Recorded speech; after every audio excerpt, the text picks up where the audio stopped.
Hello, everyone, and thanks for joining us on a Saturday afternoon.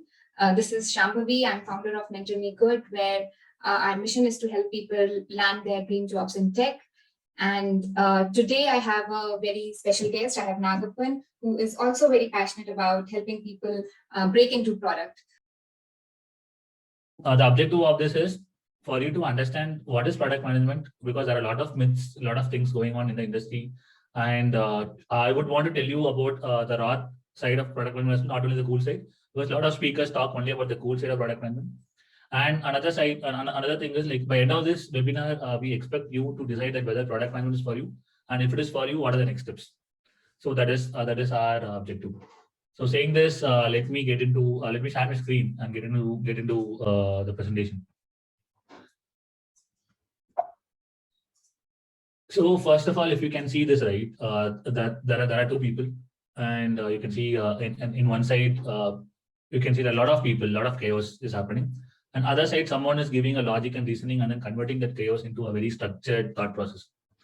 So the person on the left is a PM, and the people in the right are the entire organization. So why there is a lot of chaos? Because there are a lot of people. And why a lot of people? Because like a single person can't accomplish every job, like doing sales, doing marketing, or developing a product or designing a product. So there are a lot of folks, and everyone has the same end objective, but the way they approach that is different. So what does a PM does? The PM is not a product manager, is not a person who does hands-on, like who does not create anything by coding or designing or something. But what they do is, the important tool they have is logic and reasoning. So using logic and reasoning, they try to drive everyone, all the stakeholders, to a single goal. So that's what, if you can see in this diagram, like in this picture, what it is saying is they accomplish everything through others, but they convert that chaos into a logic, into a structured thing, and maximize impact to the mission. So that is what product manager does. So what we friends, like in product management, we always talk to see. In product management, like we are not coding, we are not designing. So physically we are not like stressed. Physically we are not exhausted, but mentally we are exhausted because we always have to think. So in every meeting you have to take some decision, you have to take some action. So people will be asking you questions, and then they will be waiting for you. So mentally you will be exhausted, but that also becomes interesting day by day. Like you will be solving different problems every day. It can be people problem or an ops problem or a tech problem or design problem, but you will start solving it and you will start enjoying it. Now coming to who's a PM. So a lot of you would have thought that, okay, product manager, okay, that's app, Swiggy's app. So product manager is one who decides that what button to go and how the search should look and all those things, right? So that is not only thing product manager does. That mostly how it looks and like how it should, how the experience should be. Designers decide, but product managers again give them directions and tell them that what the user wants, what they want to do. So if you can see on a broad way, right, a product manager. First, let's go from bottom. A product manager is champion of business units.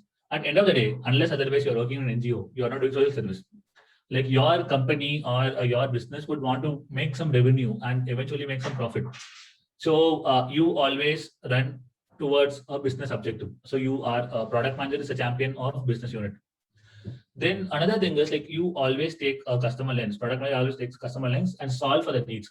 And again, like if you ask customer what they want, like they will say a number of things, but you would have to figure out that what they really want and solve it. Like that is a very famous meme which is going around in the internet for last 6 months. So Henry Ford said that if I had gone and asked my customer directly what they wanted, they would have said that I want faster horses. But he tried to understand the problem. Like, and the problem there was to travel fast, to travel in quick time, and they would have to reach a destination quickly. So that's how they came up with like high-speed car. Like came up with high-speed cars. That time it was high-speed. They came up with high-speed cars. So otherwise they would have ended up training the horses or the animals and then making them run fast and stuff. So again, that's what you should listen to customers, but you should be able to like take out the noise, like because customers have a lot of complaints. Because again, end of the day, customer support and all those things are there. Like they pay you, they have a lot of complaints. It's fair to have complaints. And from the complaints, how do you take out the needs? How do you take out the pain points and solve it? That is a skill you will be developing day by day. So you take care of business, you take care of customer. At the same time, you would want to do everything Like, but that is a limited time, limited resource in the organization. Like that, you will have only a particular set of people who can code, who can design, and in the time also, like you would have to ship in a month or 2 or 3 months in a quarter or something.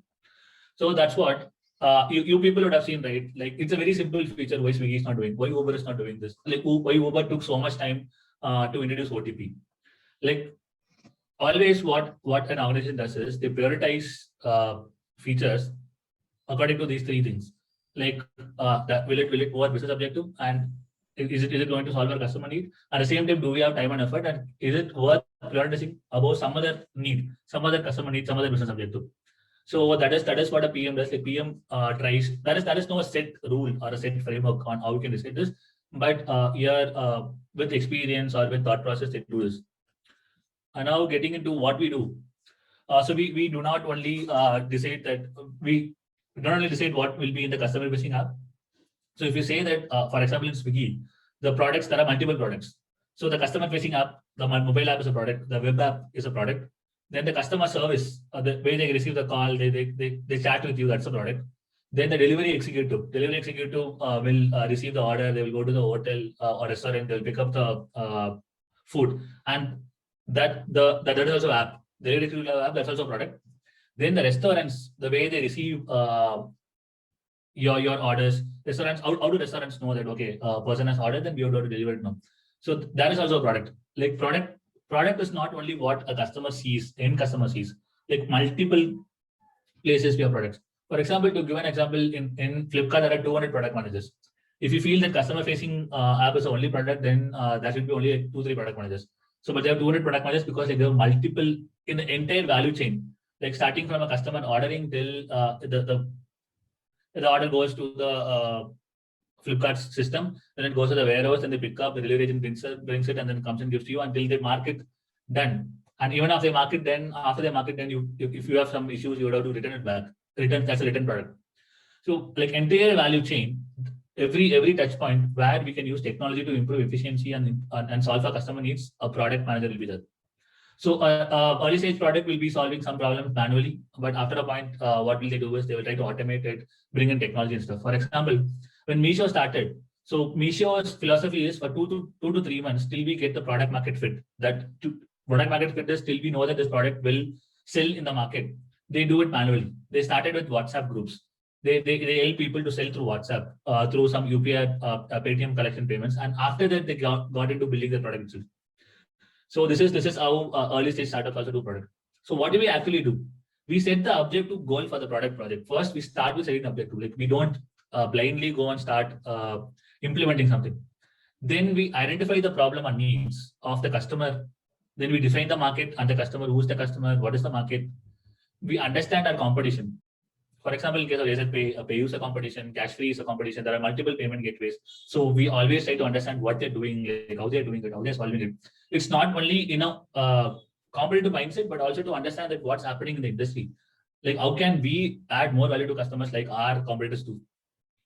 Then we conceptualize the product. First, we come up with a concept, like for the movie, right? They come up with a concept note, a one-liner, and they come up with like a small story. So we also come up with what is the concept, like what is the problem we are solving, like for whom we are solving and why we should solve.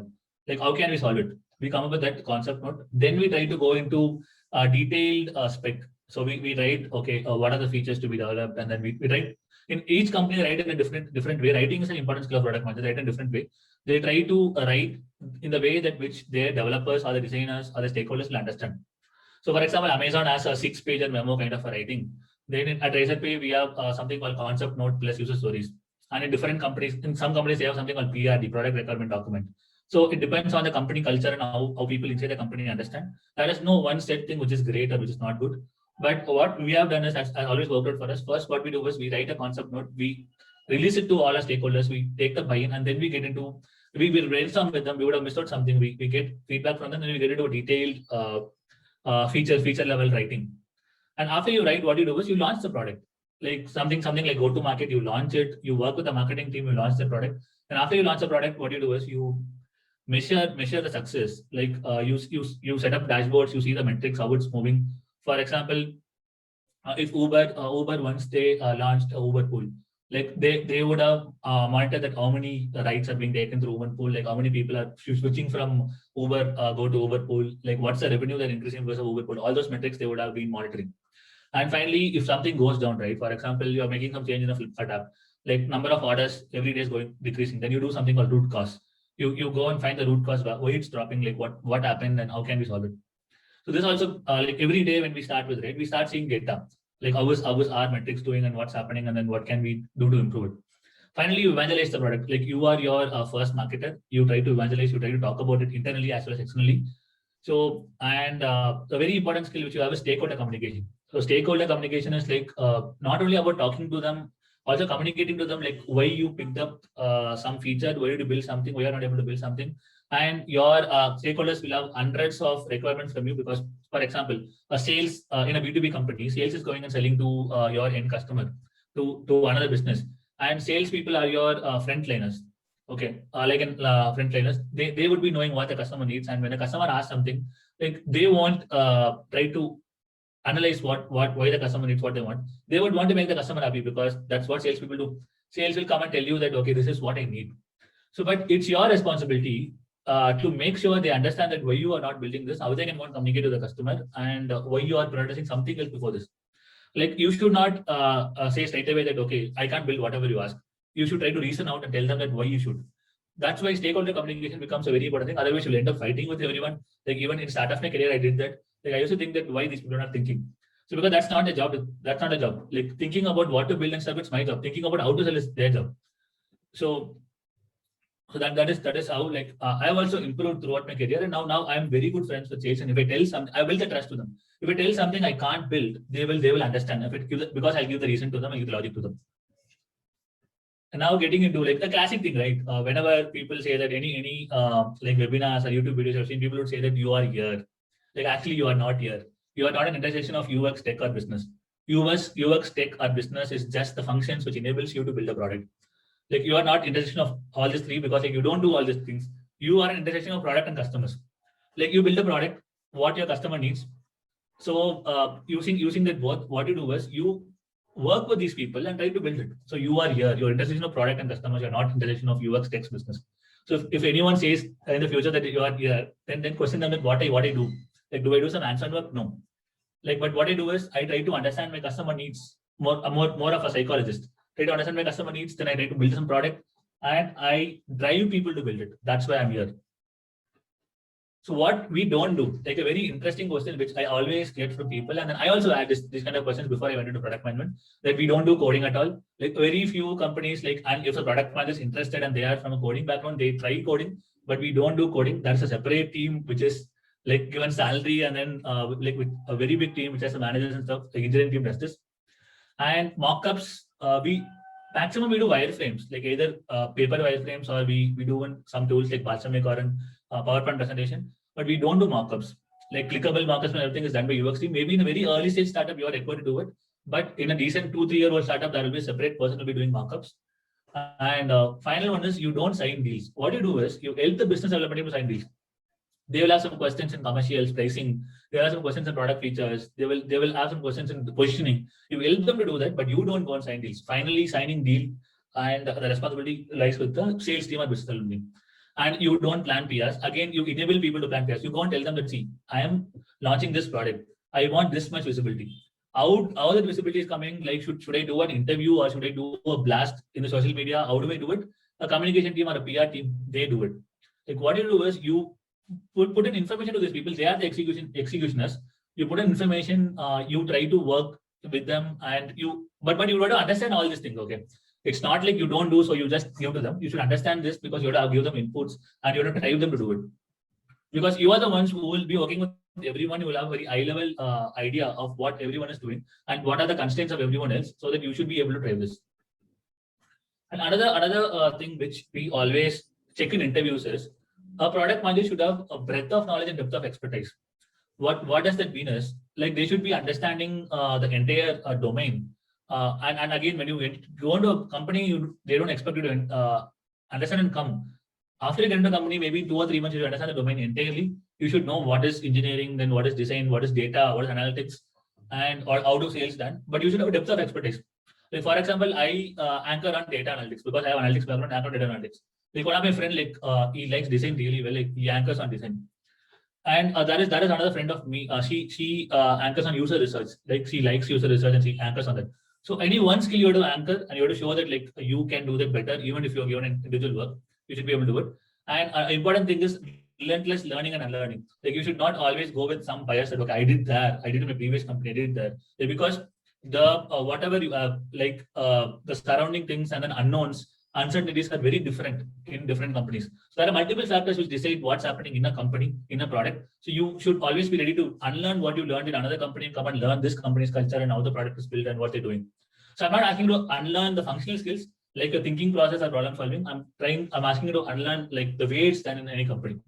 Like again, you should not come and say that okay, in my previous company I had UX researchers, like they did research for me. I want to research here. It's not my work. It's not like that. If you don't have people, like it's your responsibility to understand your customers. You have to go and then understand them. Like that is how it works. But again, your responsibility is to build a case to tell that why do we need a UX researcher? How can we hire them? So that also you add more value. So otherwise, you will end up becoming a project manager who will work with different teams. Again, I forgot to mention a difference between project manager and product manager. A project manager is someone a project manager or program manager in some companies. What they will do is they will work with different companies. They will try to understand that, like they'll try to understand timelines. They'll follow the people and make sure that work done on time. But in case of product management, you don't really do project management. Like nowadays, project management is becoming obsolete. Like product managers themselves do project management as well. In addition, that you do all the thinking process, what to build, how to build, why to build, and like for example, tech will come and ask some doubts. Like you should be able to unblock them. Like what is the case? Like how the flow should be. A customer is going and clicking on this button. What should happen next? All those details you should be giving. So that's the main difference between project and product management. Skills required for a product manager, a very important thing, which also you will be requiring to prepare for interviews. There is something called product thinking. So we'll be taking through a case and I'll be explaining what is product thinking. And then problem solving is basically, as I told you, right, finding the root cause.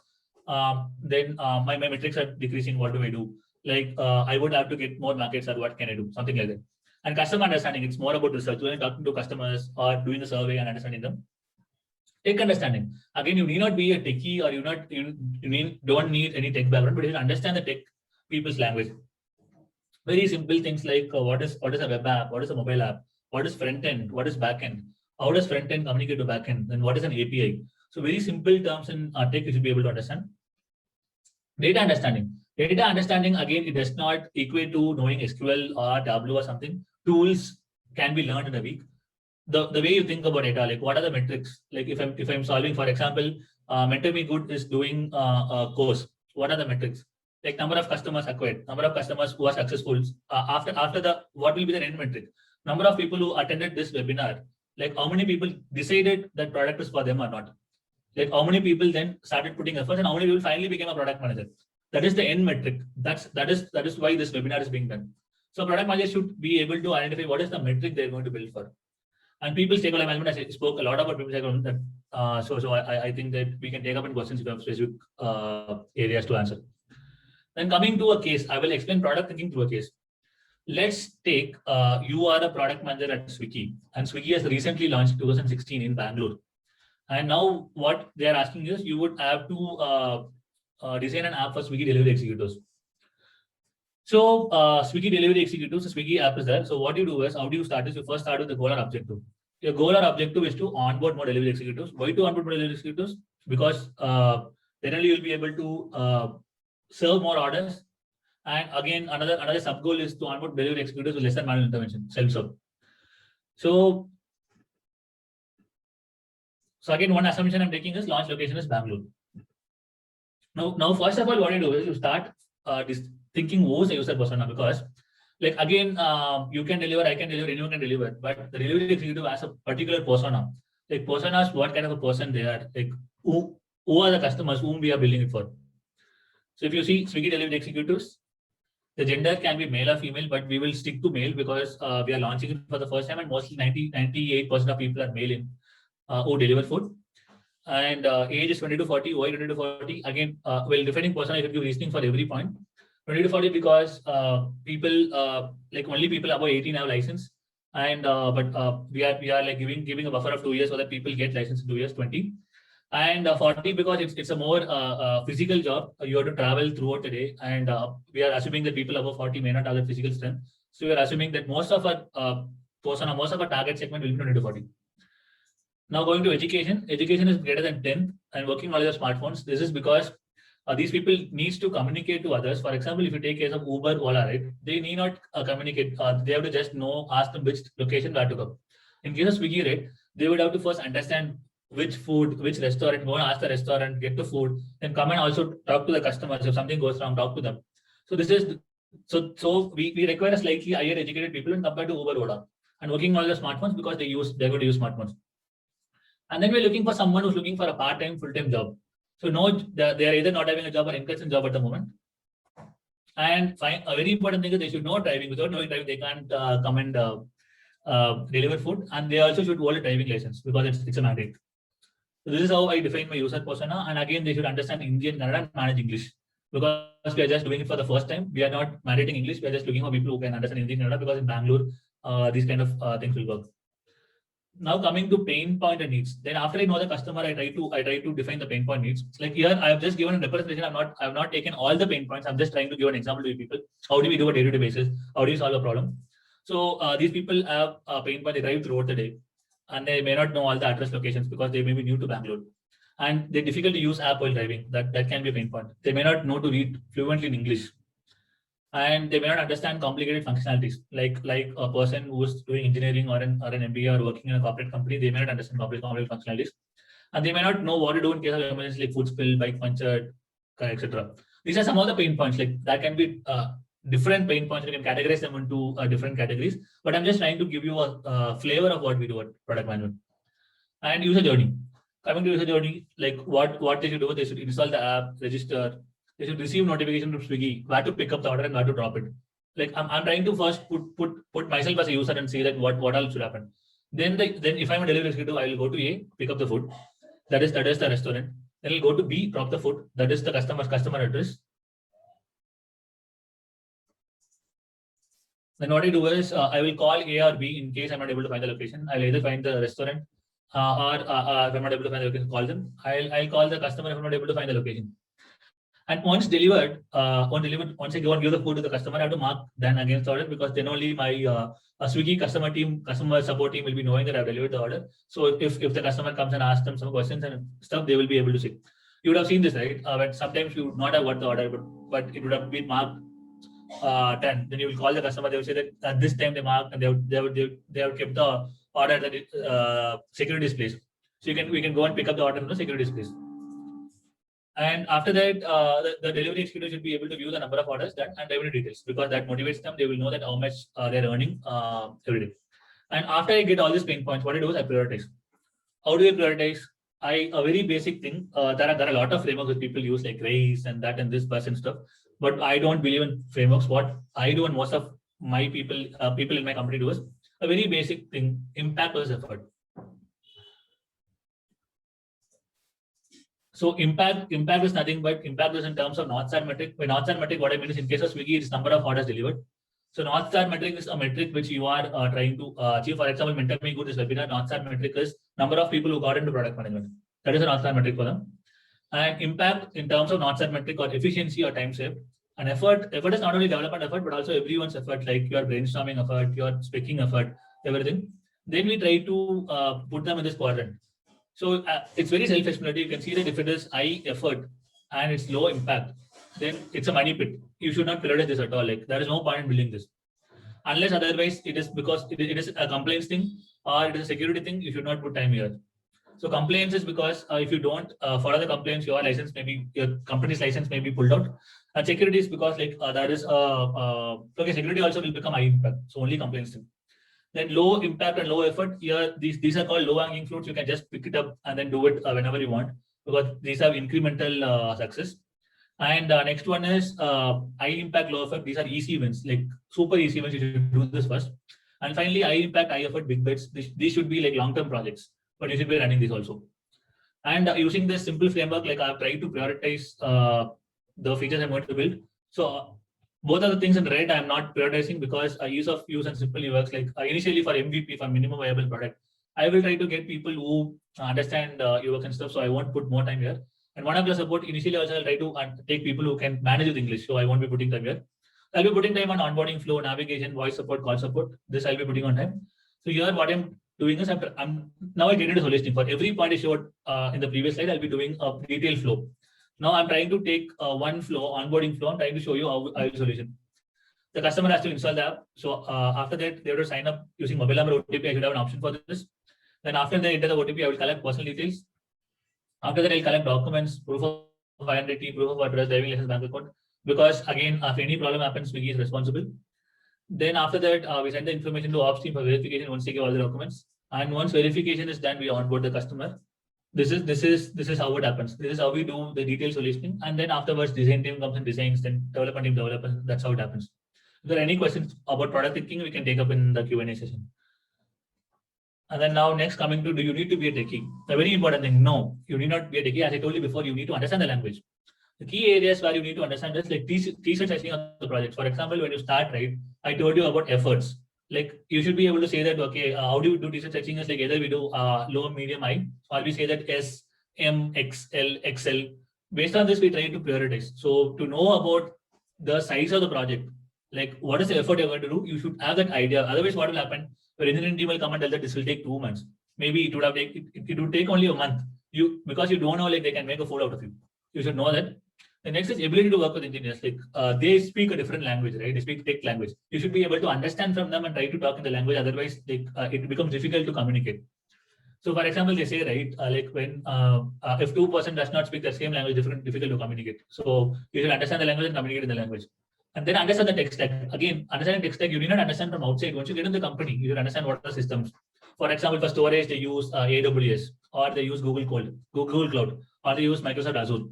And after that, the database they use is like temporary database uses Redis. For front end, they use React. For back end, maybe they use PHP. So these kind of tech stacks you should understand how, and what are the differences, why they have picked it up, and you should again question the techies and understand it. You need not know by yourself, a very high level. And finally, think about scale. Whenever you are building, right, don't try to build a college project. So try to think about, see, today I have 100 customers. Tomorrow it will become 1,000, 10,000, 1 million. How I'm going to scale it? Always think about scale.